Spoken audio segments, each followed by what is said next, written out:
Welcome to From the Front Porch, a conversational podcast about books, small business, and life in the South.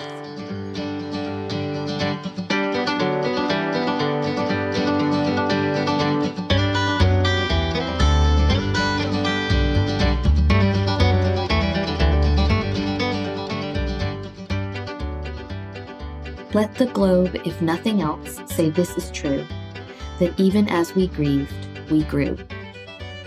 Amanda Gorman, from her poem, The Hill We Climb. I'm Annie Jones, owner of The Bookshelf, an independent bookstore in beautiful downtown Thomasville, Georgia, and today I'm joined by my friend André Hadley Marria. André and I met several years ago while serving on our town's One Book Committee, and now André, a native Thomasvillian, community leader, licensed professional counselor, and Rotarian, can add one more title to her list, author. André's new collection of poetry, The Songs I Could Not Sing, released a couple of weeks ago. And since April is National Poetry Month, I wanted to talk with André not only about her book and her writing process, but about the beautiful and lasting power of poetry. Welcome, André. Thank you. I'm so glad you're here today. Thank you. Okay, so first I wanted us, before we kind of talk about your book specifically, I wanted to talk about poetry, and I wanted to talk about your favorite poets, because your book is kind of this beautiful collection of a wide range of poetry. You cover a lot of territory. I do. And we're going to talk about that, but I want to know kind of who inspires you. So who are your favorite poets? Over the course of your life, has there been a poem or have there been poems that have really touched you or brought you comfort? Yes. I started reading poetry probably in the 7th grade. Okay. I had an awesome English teacher. And because of that, they were, and just not only her, but the teachers were very, very demanding that we learned different poets. So we started out with William Wordsworth. Okay. My heart leaps up when I behold a rainbow in the sky. These were the things that we were taught. Then we went to Gray's Elegy, written in a country churchyard. We had to remember that. And then I thought about The Old Man in the Sea. These are not poets. These are writers, but these were the ones which started me out in poetry. Then we had to read Moby Dick. Yes. But for me, it started out with Gwendolyn Brooks. Okay. She was the first poet that I was introduced to. Yeah. But I did not start to really get into poetry until Langston Hughes started writing, and I was really drawn to him. And then as I began to journey into reading, I became fascinated with Khalil Gibran. He has to be my favorite poet. Oh, okay. I have everything that he has ever written. Oh, wow. And as a result, my Bible in poetry is the prophet. Okay. I know almost everything in that book. And I think that because my childhood was so, I guess, troubled early on, that I learned from him. And I thought about what children should be. And one of the ones he wrote was on children. Okay. And it starts out by saying, your children are not your children. They are the sons and the daughters of life longing for itself. They come through you, but they're not of you. And though they be with you, they don't belong to you. Oh, you can give them your heart, but you can give them your love, but not your heart. They have their own heart. You can house their bodies, but not their souls. But their souls dwell in a place tomorrow where you cannot visit, not even your dreams. And you can strive to be like them, but you can't make them like you. That's good. Ate me up. That's good. It is a theme that Sweet Honey and the Rock is a music group, and they made a music to that. Okay. And I taught it to my children, and it was just like, this is what life should be about. And then I moved on to Walter Whittle. This is the one in 9th, 8th grade. I think that it's all in the state of mind. If you think you're beating, you are. If you think you dare not, you won't. If you like to win but think you can't, it's almost certain you won't. If you think you'll lose, you've lost. For out in the world you'll find success begins with the fellow's will. It's all in the state of mind. Those were the kinds of poems that centered me on focusing on what it is that I really want to be, what it is I really want to do in the world. And then Edgar Guest. I was raised in a very religious family. And it was like Sermons You See by Edgar Guest. I'd rather see a sermon than to hear one any day. I'd rather one walk with me than merely show the way. The eyes are better pupil and more willing than the ear. find counsel is confusing, but examples are always clear. And those were the kinds of things that helped me along the way. Those were the poems that kept me centered. And I think I loved them the most. That kept you grounded. Yes, it did. I love that. And I love how they took you through the years. It did. They did. They took you along. So I started the episode by reading a line from Amanda Gorman's poem, The Hill We Climb, which is the poem she read at the inauguration. And so many of us, January, well, we've had a rough year. Let's be honest. It's been a hard 12 months. Yes, it has. But I felt like on Inauguration Day, maybe no matter how you were feeling that day, when Amanda Gorman stood up and began reciting and really performing her beautiful poem, it felt like we all were united there with her. We were listening, we were moved, we were touched, we were in awe, we were impressed. And I just wanted to know, and even you sitting here reciting poetry to me is very moving to me. I love it. And it does something to me. Art moves me. And so I wondered, what do you think it is about poetry in particular? Because I love books. I love prose and chapters and sentences.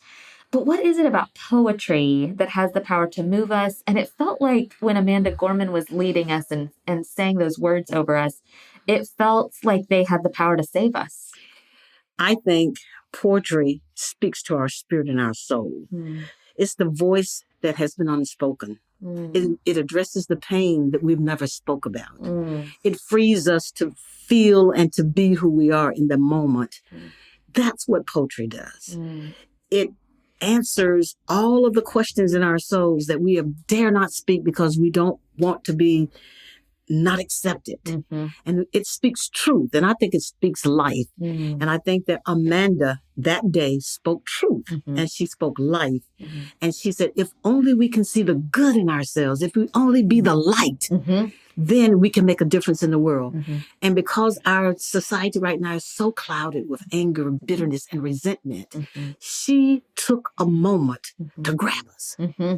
And to make us think about, why are we really here? Yes. And I think that speaks to why poetry does what it does. I think she did that so beautifully. And I think you're absolutely right. Like it's this kind of unspoken, and the title of your book is The Songs I Could Not Sing. And it's this idea that somehow, and we talk about this at the bookshelf a lot, that books have the power, in my opinion, to let us have conversations that we might not normally have. Like books kind of calm us down a little bit, and they can make us have conversations that we might not be able to safely have if we didn't have a book at the center. And I'm wondering if poetry is this ability, like you said, to kind of pull out in us and maybe to say things that we haven't been able to say before because it's so poetic and different and mysterious. And also it speaks to our likeness and also our differences. Yeah. And we can talk at something when we can't talk to each other. We can speak to, well, I think this, or well, the facts are this, or literature says this, but the history says this. And then so it removes us somewhat to a safe environment where we can have uncomfortable conversations. It feels a little less personal. Takes us out of it a little bit. Then since we're kind of talking about this, I think this kind of leads into, as you began to write the story of your life, why did you choose poetry? It was my first love. Poetry was my first love. And when I began to sing, I portrayed Mahalia Jackson. And because of her life and song at that time, I had to act it out and then I had to sing. I realized that, hey, this is something I can do. And I would write my thoughts down, but I was too afraid to talk about them. And I thought that, I'm a singer. And as a singer, you tell stories. And we are taught in music, and especially in opera workshops, to dramatize or to express ourselves when we're singing a note, or if it's a bird that is flying, your voice is to articulate the flight that people can feel it. It's theater. It's theater. So as a result of that, I thought this is how I can tell my truth. I can use poetry because in my work with kids, I've always asked if there was a problem with anger, I would ask the kid, if you could wear your anger, how heavy would it be? That's 100 pounds. I said, how does that feel in your tummy? It feels like I have 5 kids in there. And so we would go from that to release the feelings because it's something that is not going to upset anyone. So poetry for me was a way of I can express myself. One of my poems said, I can hide my feelings there. I can hate my mother there. It's a safe place where I can speak my truth and then not really be judged by it. So as a kid, I felt that writing was the best outlet. And when you look at it over and over again, it's like, wow. That felt good. Yeah, it's a release. And then you get scared. Well, I'm not sure I want to put that out there. It's dangerous, but it's the truth. Yes. And it's a release. It's a release that once it's out, you can say, And so for me, that was what I felt when I would write. So what took you from maybe writing as catharsis or release, and then what inspired you to publish it? Because those are very different things. Two things. In 2013, I did a one-woman show at the Center for the Arts. Okay. And it was entitled The Songs I Could Not Sing. Okay. And what I'd done is I had music and poetry, the poetry that I had written. I took a leadership course from Jack Canfield's. Okay. It was a leadership course. And one of the things that we had to do mapping. Okay. What was one of the things that you wanted to do that you've never done? Okay. And I wanted to sing. I was at a point that I was ready to sing and I was ready to share my poetry. To sing publicly. So to graduate from that course, I had to do it. Wow. So the results of that was the one-woman show. Okay. And I thought that this is the way for me to do it. And I'm not sure I'm answering your question. No, you are. But I think that's what made me want to do the book, because I had the stories. But the second to that was COVID. I had a bad hip. I was locked in the house, and I do believe in self-care.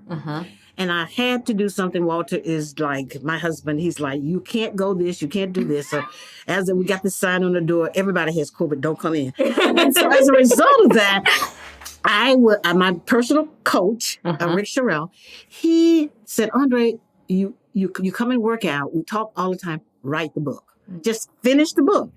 And I had been talking about this for the last 15 years that I wanted to write a book, and I would speak life to it when I'm giving workshops. I got this book, but by God, it's time to do it. Yeah. So by locked in the house, not able to go anywhere, I sat down and finished the book. I love that, because I think we are a year or so out from COVID, or, from the starting point of the pandemic.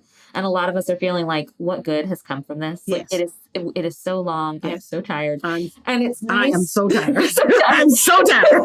And it's so nice to hear, but wait, beauty can come from this. Yes. And I love, because I've been hearing you talk about your book for a long time. We've talked about it. We have. And so it's really nice. When you called, I think you called the bookshelf and you said, it's done. I'm done. And I thought, what? This is so exciting.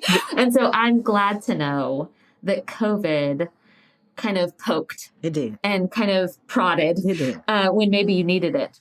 Okay, so there are ways. You brought me your book, right? And you brought it to the bookshelf, and I'm standing at the register, minding my own business.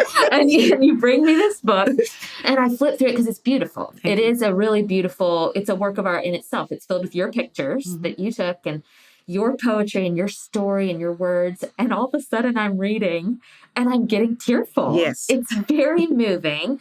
And not only is it moving, but some of it is hard. I think you used the word dangerous earlier. Like, it's painful. And it's not for the faint. It is not for the faint of heart. And so I want to know, I guess my question is twofold. Okay. Why is it important for you to share that part of you? Why are you trusting us with that? Well, first of all, in my work as a therapist, secrets have always been the things that have kept people sick. I've had clients who have killed themselves. I've had cutters because of pain. And over the years, I've used portions of my story with kids who had issues with anger and resentment. And I would give them, will you come home with me? That not knowing. And I would break them up into groups and I would have them to take the story and tell it. One group had to act it out. And when they came back together and we debriefed, they would talk about how angry they were with their parents, how angry they were with their brother, and how difficult it was for their parents to accept their friends. And I thought to myself, you know what? If we can free our kids to be who they are and for our parents to accept and realize that they have a voice and that they need to listen. Why not share my story? And in our debriefing, we have 3 things I ask kids. What's been hard about it? What's on top? What's been hard and what makes you happy? Those were the 3 questions that what I call feedback or your takeaway. And I also participate in that. And as a result of that, I said, well, that little girl was me. And they couldn't pronounce my name most of the time. Miss Rye? Miss Rye, that was you? Oh, we talked so bad about your mom. And the things were, hey, but look what came out of that. You wrote a beautiful piece. Or if you could write your life over, how would it be? And I had a little boy who was about 7 years old. He could not spell, but he put himself in a totally different world. Now, at 7 years old, somebody's missing that. And so I never do therapy with kids without families. So I don't have many clients because if you don't buy in, I'm not going to serve your kid because you're putting them back in a bad situation. So as a result of that, I felt that it was time for me to show the world who I am. It has not been easy, but it has not been bad. I had a wonderful family. Life happened and we lost it. Okay. And the takeaway for my sister was drugs that I ended up rearing her kids. For my brother, I'll never come to Thomasville again. Okay. Very successful. But what happens to families sometimes because of secrets or how we make our kids participate in things they aren't even interested in to keep a family name or to give appearance that we are what we aren't. That we need to come to terms with the damage that we're doing to ourselves. We don't own who we are and the damage that we can do to our children. So see me, see André, see that I overcame a lot of things. I'm still an overcomer, but I believe that if we speak truth and we are honest with ourselves, we can heal. And you'll be amazed at the things that people are saying to me about the book. Of course, I can't see it because I wrote it. But they're saying, I mean, if you go on my Facebook page, the little girl, last night, she was with her mommy on the bed. If you go to my page, you'll see her trying to read. I sing, but she came. And what she heard was me singing and poetry. And she had the book in her hand. And she's trying to say, my family and I sing. That kid is 4, but something happened Saturday. She picked up on something. She picked up on something, and her mother sent the clip and put it on Facebook, and I cried. Of course. So I'm thinking to myself, if I tell my story, now some people read it for gossip, some people will read it for therapy, and some people will read it from the healing that I'm getting. Oh, my God. Dreaming new beginnings again. Somebody wrote this, André. I just really needed that. I have tried to tell my story to myself, and every time I write, I tear the pages out. That's what I want to get. If I can get that, I'm okay. And I like that what you're saying too is what other people do with it is not up to you. And so you are saying if some people read it for gossip, well, that's on them. That's right. That's on them. But you know that good could come of it, but what's most important is that you told your story. Exactly. You told your story. So my other question, and we talk about this at the bookshelf a lot, is there is dark literature, right? Yes. Or dark poetry, or dark memoirs, because the world can be dark and scary. And why, in a world that is so dark, a lot of people want to read for escape, right? They want to read something fun and light, and I think that's fine. I do too. But why is it important, too, for people sometimes to read things that are hard or scary? I truly believe that people are searching. I do believe that, and I think I said something Saturday, too, that we're all broken. But the writer says that we're made stronger at the broken places. And I think that when we get to a point that we are searching, I'll say the kid, because I'm older, but the young person who sits with a martini in the evening and he picks up a book. That is an escape. But something is going to be read that makes them think of something they need to let go of.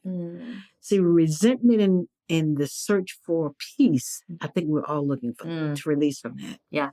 And I think that we're trying to escape as best we can. I've been contacted by several women who said, you know what, André, these were things that we needed to hear. We need to hear more about that. So I said, well, sure, we'll talk about it. And I think that people are searching for how can I take control of my life? How can I change? How can I stop being a woman who does too much? How can I slow down? I say, this is why we read. We read, and it may be something that someone is trying to, like, I'm in the winter of my life. Right. So this is another chapter. Yes. Someone is looking for change. Yes. And I think that when we read, we can become inspired. Right. We can become, and I think poetry and books do exactly regardless of genre. Exactly. You're absolutely exactly. Right. Yeah, absolutely. And there's a season for things. Yes, exactly. So sometimes you might read something that's light and fun because we're in the middle of a pandemic and maybe that's what you need. But sometimes we might read something that's heavier so that we can have empathy or so that we can let go of our own heaviness. Okay. So let me say this. For me, it's classic radio. Okay. I like classic. Look, now you talk about other stuff. I love to listen to facts, just the facts, ma'am. I like to hear the horses running on the radio. This is old radio, but that's me and Walter. Yeah. We enjoy it. We'll go riding. I call it my vitamin D ride when I've had a hard day. And then we're sitting in the car. I know people thinking, what's wrong with them? And we're listening to classic radio. That's my getaway. That's my happy place other than outside. Oh, that's so fun. Yeah. Everybody has something. Yeah. Everybody has something. Okay. So we normally on the podcast, or when I used to do author events in person, which I hope we get to do one day soon, I like to ask a few kind of lightning round questions. Sure. Okay. So what is a classic work of literature you've never read, but you wish you had?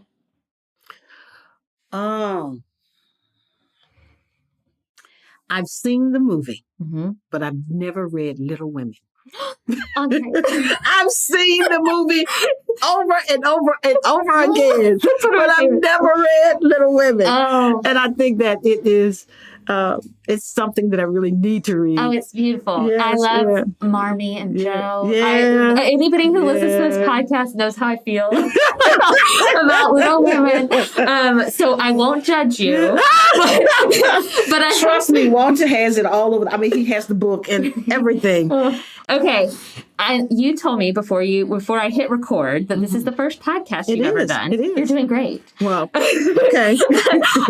But do you listen to podcasts? I'm not. Okay. And what I've said to you is that it's classic radio for me. And I think my reasoning for not listening is because I think I started one time and it was really a controversial kind of, and because of my work, I don't need this in the afternoon. Yeah, that makes sense because of what you're dealing with all day, every day that you wouldn't. Yeah. And I do think a lot of podcasts are news or they're reporting or something like that. And you need classic radio with horse hooves in the background. That's right. But after today, I might be listening to podcasts. Annie's podcast would be my favorite. There you go. Okay. I'm so curious. I love asking people this question, particularly Southerners, but I think I've asked it of non-Southerners as well. What is your favorite part about life in the South? Dirt roads. Oh, that's a great answer. Pine trees and dirt roads. That's good. I am just an earth girl. I'm a lover of the heavens. And the smell of pine trees, the red dirt, the clay that I played in.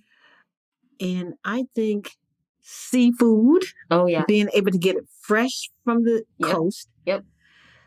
I don't know anything about canned foods. Yeah, we're lucky. Now, when I was going north, we're gonna have beans, and I'm like, canned beans? Who does this? But I think the freshness of it, and I went to school in Middle Georgia. And back in the day, we would actually go out into the peach fields and pick peaches and sit out and have fun. Kids party nowadays.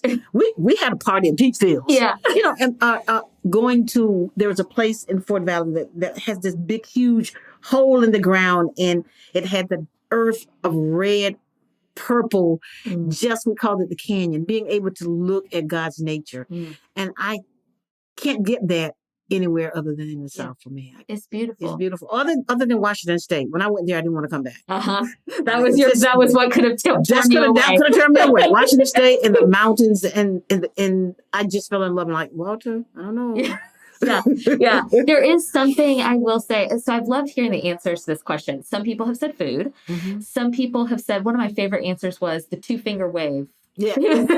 And I thought that's a very specific, but I love that. Yeah. Somebody, said boiled peanuts, I think. But I think there is something about, you do feel really close to nature here. Yeah. You do really do. Okay, I'm curious about this because Walter is who I see the most at the bookshelf. I know. No So judgment. there's a story about that, though. But I want to know, what are you reading right now? I'm reading Just As I Am by Cicely Tyson. Oh, is it good? It is awesome. I've heard it's good. It is awesome. Okay. And she was one of those that I didn't get to see. I didn't get to meet. Mm-hmm. I've got a chance to meet quite a few.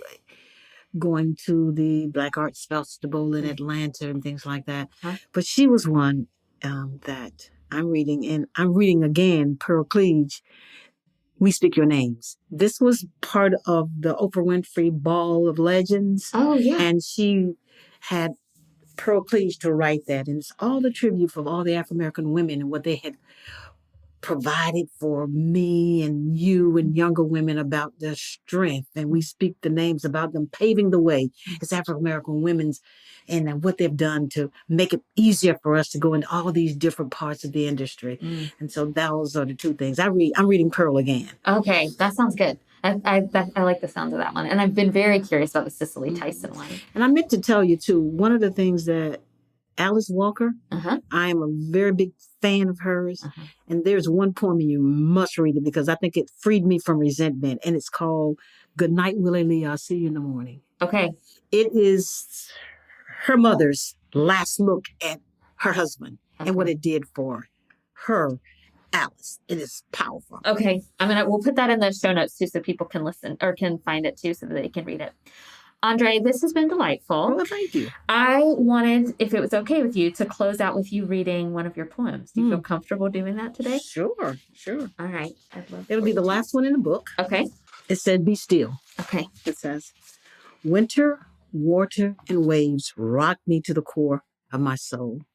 My maker, my creator, moves with purpose with its flow. I'm speechless as he calls for me to sit a while and listen closely at his echoing, peaceful call. Be still. Exhale. Renew. No troubles. Be still. Exhale. Renew. Peacefully and gently, he calls. André, that's beautiful. Thank you. Okay, tell people where they can find the book at the bookshelf. That's the only place I'm going to mention it. Annie's bookstore. They can find the book at the bookshelf. We'll link to it in the show notes. But you also have a really good website. Thank you. You can meet it. You can get it on Amazon as well. But I prefer Annie's bookstore.